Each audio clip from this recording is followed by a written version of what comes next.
사랑합니다.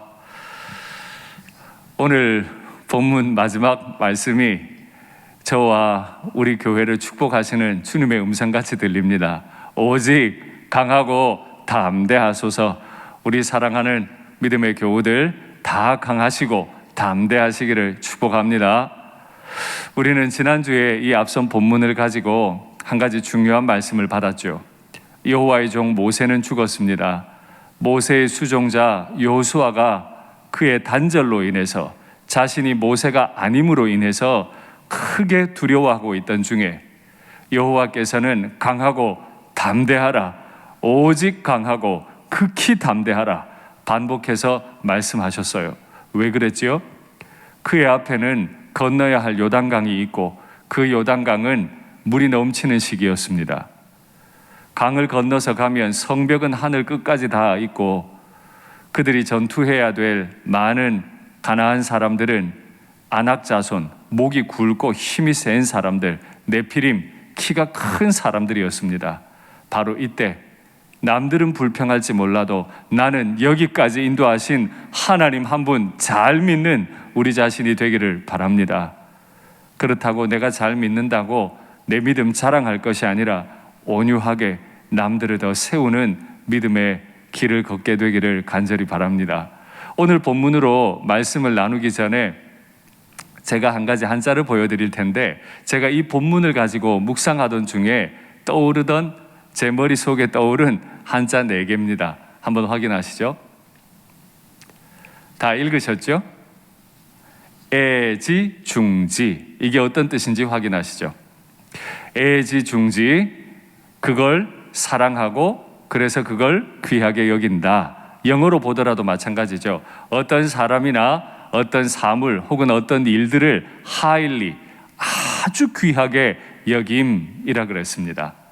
오늘 본문을 보면서 제가 이 단어를 떠올리게 됐는데, 우리 일산교회는 서로를 애지중지하는 교회가 되면 좋겠습니다.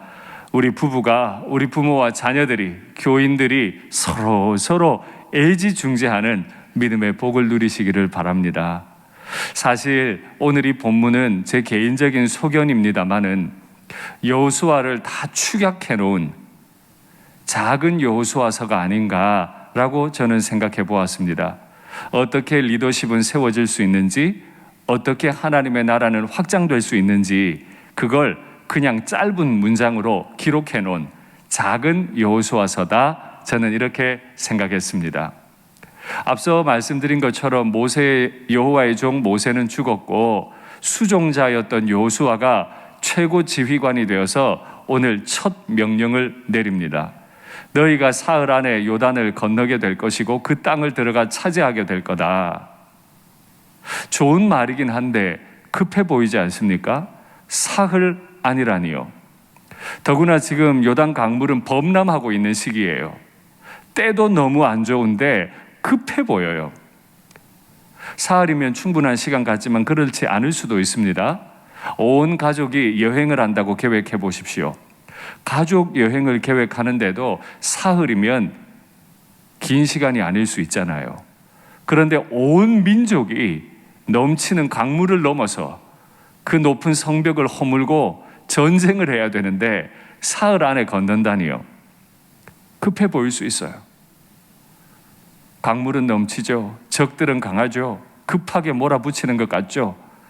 순종해요, 말아요? 이제 막 지휘관 되더니 뭘 잘 모르나 본데 이런 생각이 들진 않을까요? 이 본문을 묵상하던 중에 여러분 잘 아시는 고 이건희 회장의 일화가 생각이 났습니다. 삼성그룹이 지금 전 세계적인 영향을 크게 미치고 있는 아주 영향력 있는 기업이 될 때까지 많은 변곡점이 있었는데요. 여러분 잘 아시는 일도 하나 있었죠. 삼성그룹 회장이었던 이건희 회장이 전 세계 시장과 공장을 돌아보고 있는 중에 한 가지 비참한 보고를 하나 받았죠. 검수하던 팀의 한 직원이 불량이 난 줄 알고도 귀찮았는지 그냥 덮어버리고 통과시키는 그 장면이 CCTV에 찍혔어요. 그리고 그게 이건희 회장에게 보고가 됐죠. 멀리 전 세계에 흩어서 순방 중이었던 이건희 회장이었기 때문에 본사에 연락을 한다든지 지시만 해도 될 텐데 칼을 갈았나 봐요. 그래서 삼성 임원들에게 다 연락을 해서 지금 바로 독일 프랑크푸르트로 모이시오 명령을 했습니다. 그 중에는 무슨 급한 일이 있나 보다 온 사람도 있겠지만은 또 어떤 사람은 아니 해외에 나간 사람이 왜 우리를 불러 자신이 오지, 지금 얼마나 바쁜데 다 오라 그래, 우리가 다 가면 비행기 값은 얼마야, 혼자 그냥 들어오지, 하고 싶은 말 많았을 거예요. 그런데 이건희 회장의 마음도 그랬을까요? 이건희 회장은 임원들이 다 모인 자리에서 아내와 자식 빼고 다 바꾸라 그랬죠. 말도 얼마나 강한지 몰라요. 지도자가 이렇게 말하면 기분이 나쁠 수도 있어요. 우리가 뭘 그렇게까지 잘못했길래 아내와 자식 빼고 다 바꾸래? 이런 마음이 들죠. 그런데 이때 이건희 회장이 왜 이렇게 행동했는지를 글로 남긴 게 있는데 한번 확인하시죠. 삼성의 패배가 심각한 결과를 초래하리라는 상상이 내 마음을 무겁게 했다. 그 직원이 게을렀든지 실수했든지 오류가 난 걸 그냥 패스하는 걸 보면서 회장의 마음은 삼성의 패배라고 생각한 거예요. 이 작은 패배가 얼마나 심각한 결과를 가져올까 끊임없는 상상이 되기 시작했어요. 그래서 그룹의 총수였던 이건희 회장의 마음은 무거웠죠. 그의 마음이 무거웠던 건 위기는 입체적으로 다가와요. 사방팔방에서 삼성을 무너뜨릴 것 같은 마음이 막 다가오는데 삼성이 보여주는 행태는 여전히 평면을 기고 있는 상황이라는 생각이 들었다. 고객 만족은 하면 좋은 것이 아니라 안 하면 망한다. 어떠세요? 이 이야기를 듣고도 임원들 중에 왜 바쁜데 오라 가라 그래? 자기가 오지. 우리가 뭘 그렇게 잘못했다고? 이렇게 말할 수 있을까요? 이 즈음에 여러분들께 질문하겠습니다. 순종은 무엇입니까? 모든 방향이 설명이 일목요연하게 되고 내가 다 이해 납득이 되고 합리적으로 동의가 될 때 따르는 것, 그것이 순종입니까? 두 번째 질문입니다. 여러분들께서 지휘관이라면 모든 분들을 다 합리적으로 납득시킬 자신이 있으세요? 아마 쉽지 않은 일일 겁니다. 몇 안 되는 가족을 이끄는 것도 힘든데 어떻게 그 수많은 사람을 다 만족시킬 수 있겠어요? 바로 이 상황에 처한 것이 여호수아예요. 그런데 여호수아는 한 가지 명령을 더 내려야만 했습니다. 자기를 따르고 있는 지파별 지휘관들에게 너희는 진중을 두루 다니며 양식을 예비하라고 전해라 라고 명령해요. 갑자기 왜 양식을 예비하죠? 지난 40년 동안 이스라엘 백성들은 광야에서 하나님이 주시는 만나를 먹었어요. 양식을 예비하지 않았어요. 사흘 후면 전쟁을 하러 강을 건너야 되는데 갑자기 양식을 예비하라니요. 사실 그들의 입장에서 들어보면 이 양식을 예비하라 하는 이 말은 얼마나 마음을 두렵게 만드는지, 분주하게 만드는지 몰라요. 이제 막 지도자가 됐어요. 건너기에는 강물의 타이밍이 좋지를 않아요. 적들은 너무 강력하고 셉니다. 그런데 양식마저 끊어질지 모르니 준비하라는 걸로 귀에 소리가 들려요. 순종할까요? 말까요? 그 땅은 진짜 하나님이 주신 건가요? 아닌 건가요? 그래서 우리는 이때 하나님이 우리에게 땅을 주신다 할 때 두 가지 관점이 있겠구나 생각해 볼 수 있습니다. 먼저는 우리가 실수했다. 여기는 네피림과 안악이 있고 성이 높고 지금은 건너면 안 될 때야. 지금 이런 명령에는 순종하면 안 돼 라고 생각할 수 있고, 또 반대편으로는 하나님이 내게 주신 땅이야. 내게 취하라고 하셨어. 지금 준비하고 3일 안에 건넌다 하셨어. 그러면 그 땅은 내가 취할 수 있을 거야. 여러분께 묻겠습니다. 어떤 각도로 그 땅을 사명을 바라보고 계십니까? 내 마음에 합의하면 순종하지만 합의하지 않으면 뭐라도 한마디 해야 되겠고, 순종하지 않는다면 아마 그 공동체는 하나님의 일을 감당하기가 많이 어려울 줄로 압니다. 여호수아는 이제 다른 지휘관들에게 명령하기를 멈추고 요단 동편에 이미 땅을 분배받았던 세 지파에게 다시 명령하기 시작합니다. 그 세 지파를 기억하세요? 제가 60번째 민수기 강해를 금요일마다 해왔죠. 묘하게 본문이 지금 맞아 들어가는데요. 그 동편 세 지파 이름을 기억하세요? 르우벤 지파, 갓 지파, 그리고 므낫세 반 지파라 그랬어요. 므낫세 지파가 반으로 나뉘어서 한 편은 요단 동편에, 한 편은 요단 서편에 정착하게 되잖아요. 그래서 므낫세 반 지파라고 부릅니다. 르우벤, 갓, 므낫세 반 지파, 그들을 불러서 여호수아가 한 가지 명령을 분명히 내립니다. 너희 모든 용사들은 다 무장을 하고 너희 형제들보다 앞서 건너가거라.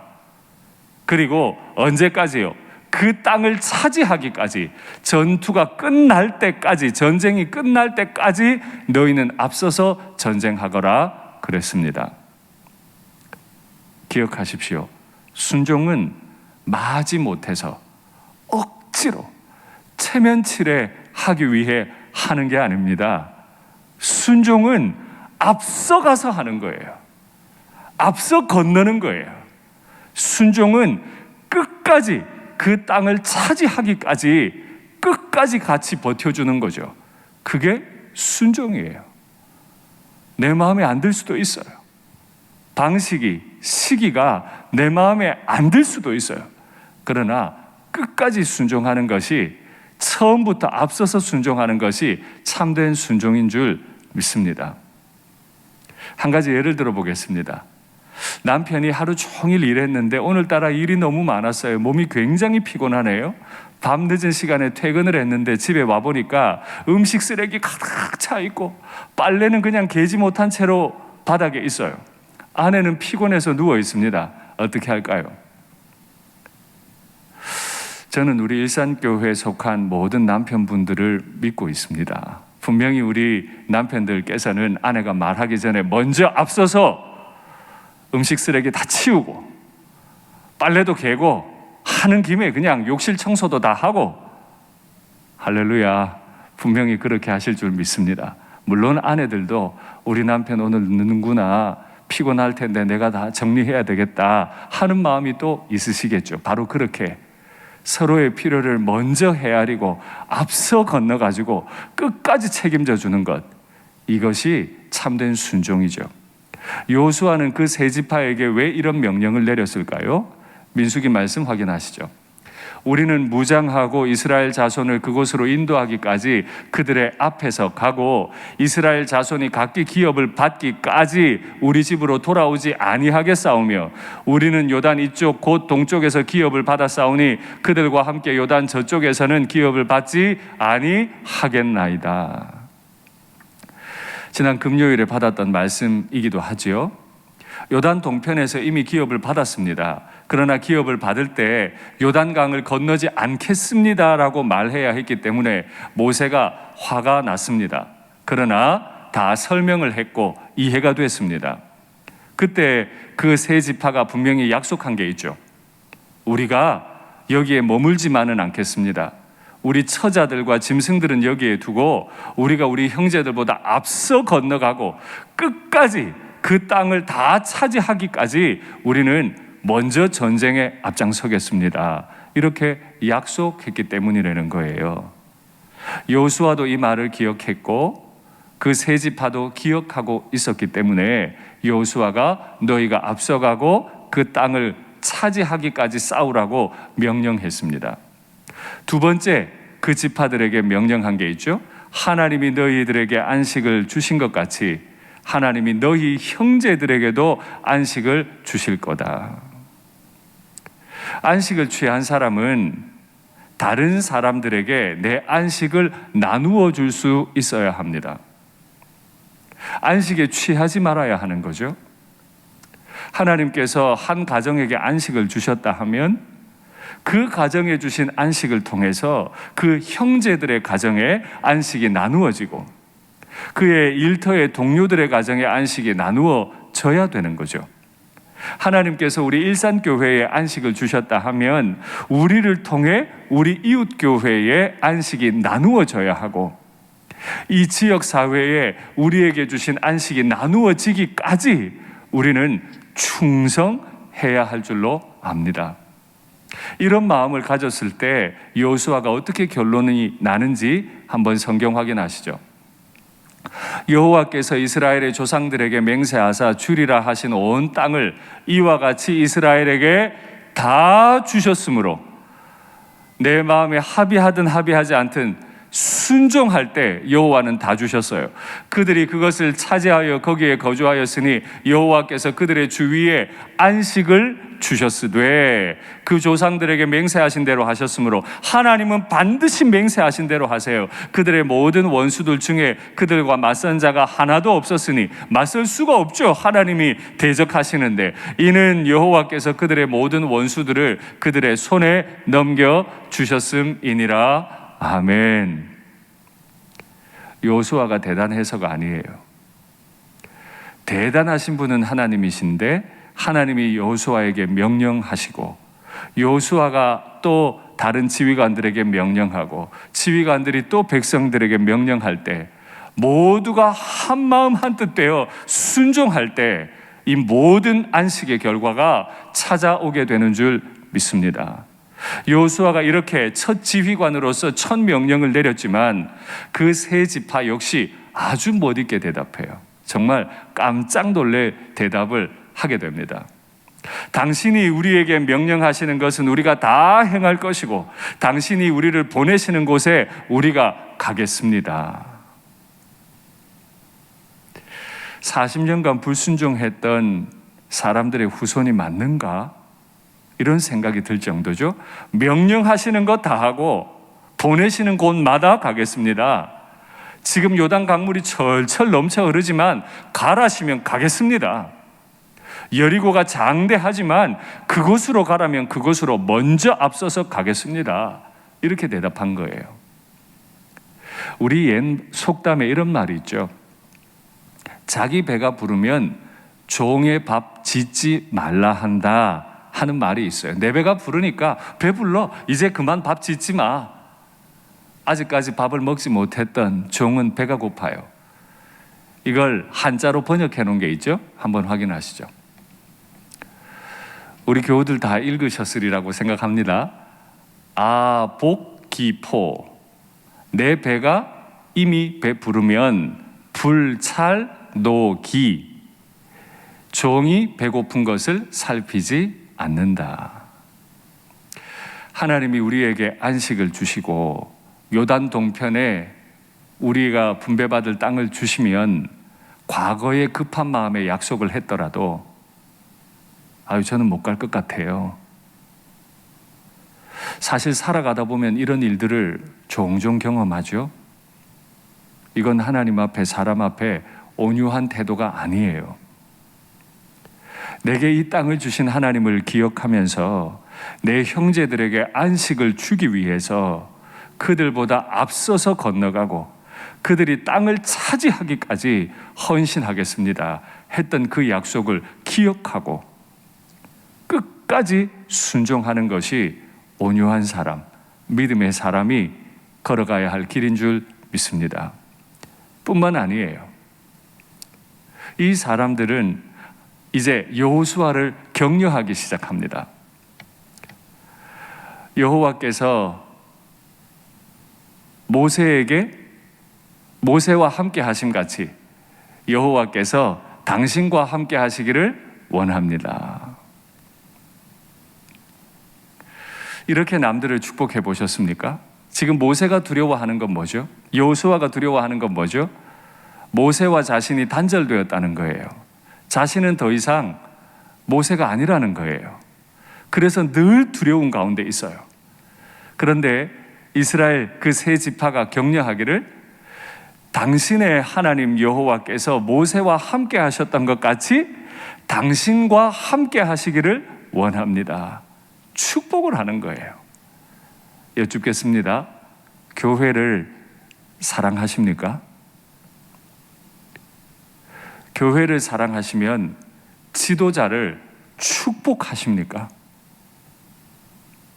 교회를 사랑하는 사람은 교회의 지도자를 축복할 것이요, 가정을 사랑하는 사람은 가정의 가장을 축복하게 되겠지요. 우리 주님께서 여호수아를 반드시 모세와 같이 세워서 쓰시게 되리라고 믿습니다. 그 세 지파는 이런 고백도 합니다.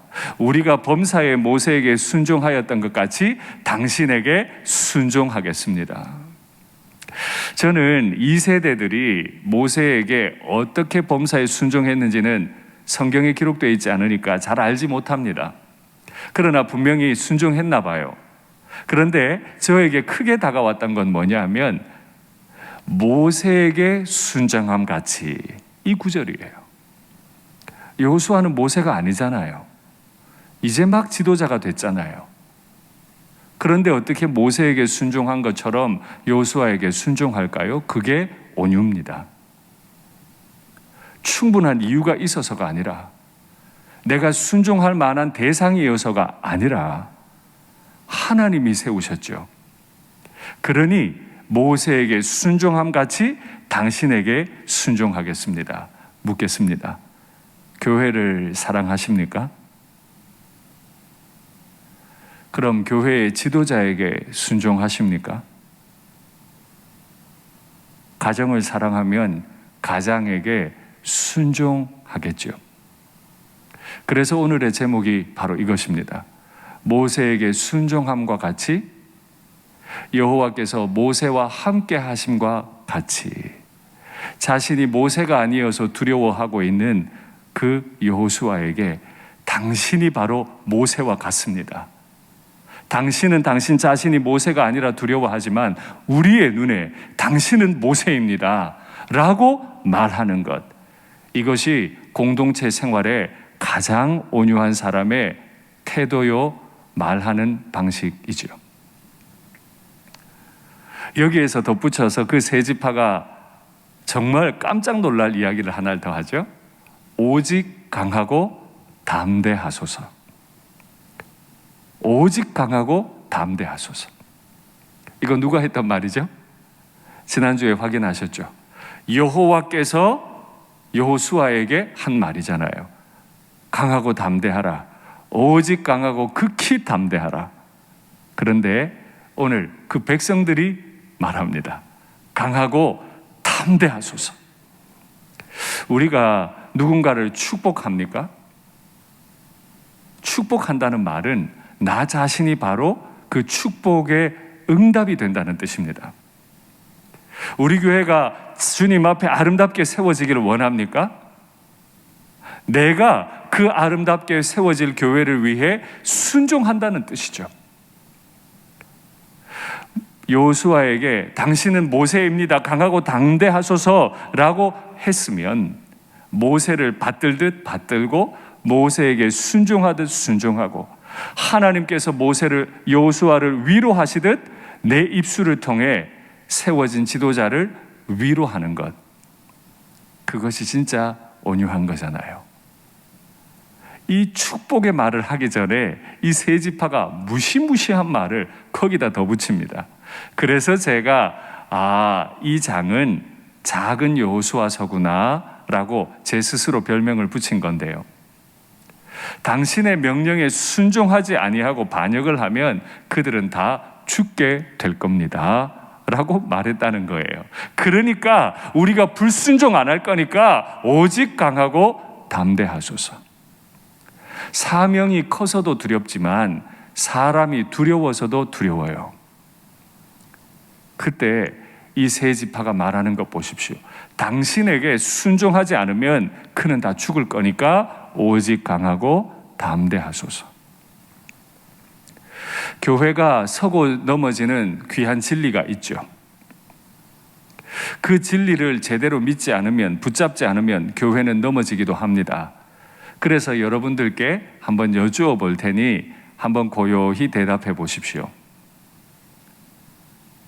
2000년 전에 이 땅에서 십자가에 못 박히시고 부활되신 예수님을 나의 구주와 평생의 주님으로 믿으십니까? 아멘. 아마 아멘이라고 대답하셨을 거예요. 이제 두 번째 질문입니다. 주님께서 사랑하신 교회, 그리고 그 교회의 지도자들이 있습니다. 순종하시겠습니까? 대답이 어렵죠. 가나안은 어떻게 정복해요? 그냥 내 힘으로 하는 거 아니에요. 하나님께서 여호수아에게 명령하시고, 여호수아가 또 다른 지휘관들에게 명령하고, 지휘관들은 모든 백성들에게 명령하고, 모두가 한 마음 한 뜻 될 때, 비록 시기를 문제 삼고 싶고, 장소를 문제 삼고 싶고, 스타일을, 말투를 다 문제 삼고 싶을 때, 그러나 문제 삼지 않고 목숨 걸고 순종하겠습니다 하는 그 순종의 태도가 교회에 서고 넘어짐의 기준이 됩니다. 화합하지 않으면, 순종하지 않으면 교회는 앞으로 나갈 수가 없어요. 전쟁을 할 수가 없죠. 그러나 정말 감사하게도 여호수아와 그 세 지파는 아름다운 모습을 보이고, 그 결론이 무엇인지 한번 확인하시죠.